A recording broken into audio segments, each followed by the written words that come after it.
Prime, podcast for curious mind.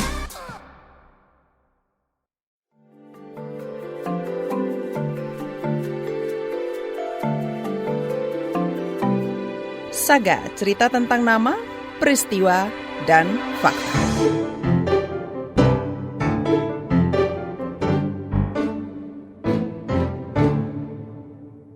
Profesi juru bahasa isyarat makin populer sejak pandemi. Perannya sentral sebagai jembatan yang mempermudah akses komunikasi dan informasi bagi komunitas tuli. Jurnalis KBR Nafisa Diana berbincang dengan salah satu penerjemah bahasa isyarat di platform silang.id, Putri Sri Hanitami, yang telah berpengalaman selama 5 tahun lebih. Simak kisahnya yang dibacakan Sindu Darmawan. Nah, di Sindo ini mungkin kalau sekarang ada beberapa yang belum populer. Tapi mata Putri Sri Hanitami menatap lekat isyarat-isyarat jari tangan Bagja Prawira, seorang teman tuli. Kita nggak bisa memaksakan orang-orang dengar harus belajar bahasa isyarat kalau tulinya aja tidak keluar rumah. Putri adalah JBI di silang.id, startup digital yang fokus memperluas aksesibilitas komunitas tuli. Silang.id didirikan salah satunya oleh Bagja Prawira. Kalau aku sendiri menjadi JBI itu dari tahun 2018, 2017 akhir sebenarnya, itu pun juga kecemplung. Putri lahir dari keluarga tuli, kedua orang tuanya tuli. Sehari-hari, mereka berkomunikasi dengan bahasa isyarat meski tidak formal. Kedua orang tuaku tuli, kemudian di keluarga itu sekitar ada 5 orang tuli. Dari omku, tanteku gitu kan, dengan variasi, ada yang memang pakai alat bantu dengar, ada yang tidak pakai gitu kan. Orang tuaku tidak yang termasuk yang tidak pakai. Bayangin kan, aku memang kedua orang tuaku tuli, tapi aku nggak pernah berisyarat. Jadi memang di keluarga itu kita cuma adanya home sign, isyarat rumahan aja yang orang-orang kita tahu doang, dan kebanyakan verbal. Perjalanan Putri menjadi JBI dimulai pada akhir 2017. Sang tante yang teman tuli memintanya menjadi penerjemah di sebuah acara.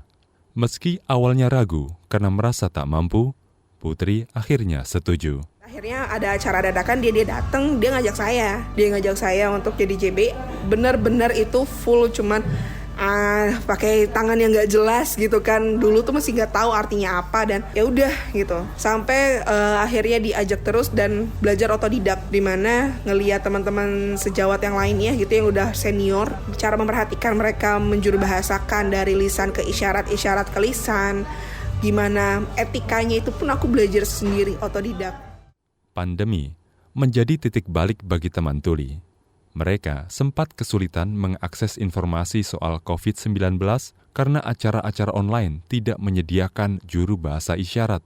Komunitas tuli, termasuk Bagja Prawira, lantas membuat surat terbuka kepada Presiden Joko Widodo. Mulai dari situ, itu mulai aware nih pemerintah dan beberapa acara-acara yang memang harus adanya juru bahasa isyarat di setiap beritanya, di setiap press conference-nya.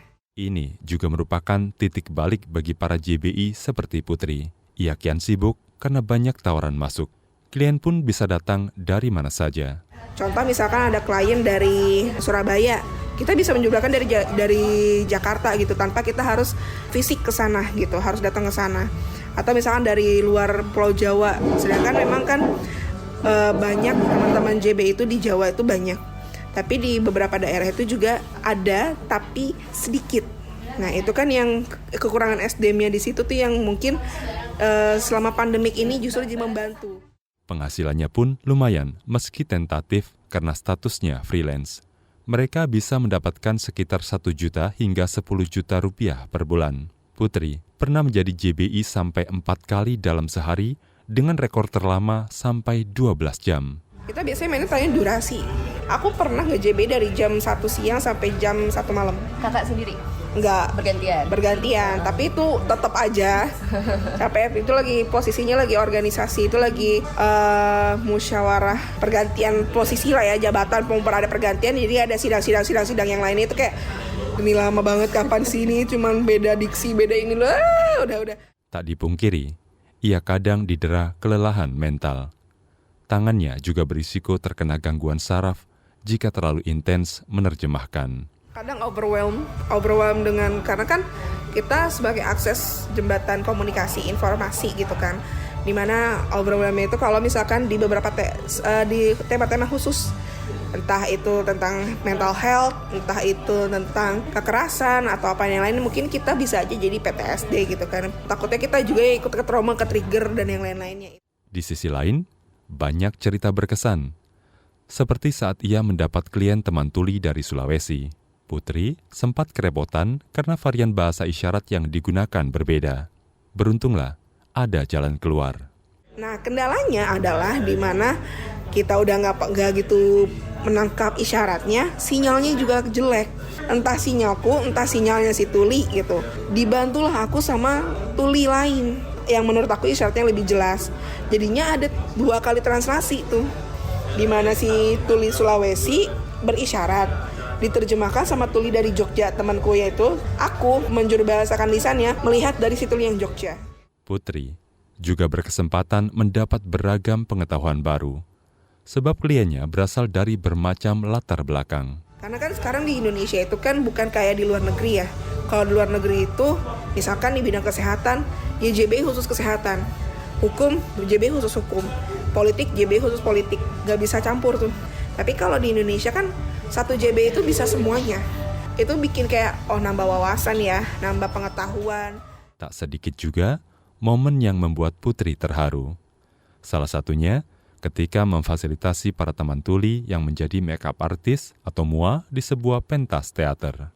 Aku nge-JBI para MUA-nya yang nge-make-upin para pemainnya, teatrikalnya, si orang-orang teater itu. Itu merinding sih, karena pas disebutin gitu kayak pada ngerame banget, gak nyangka gitu kalau tuh itu bisa jadi MUA, dan hasilnya ucak-ucak banget kok. Itu yang kayak gue pengen nangis gitu. Karena di salah satu pelatihan. Momen-momen inspiratif seperti itulah yang memberi makna mendalam bagi Putri.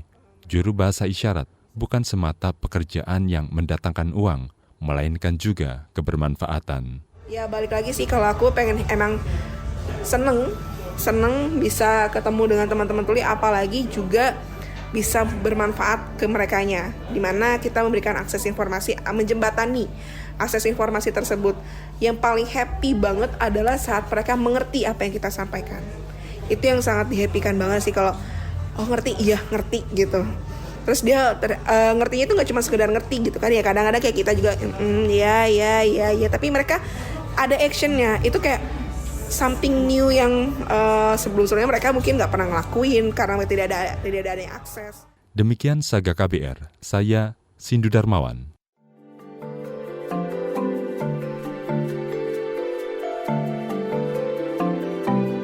Saga, cerita tentang nama, peristiwa, dan fakta.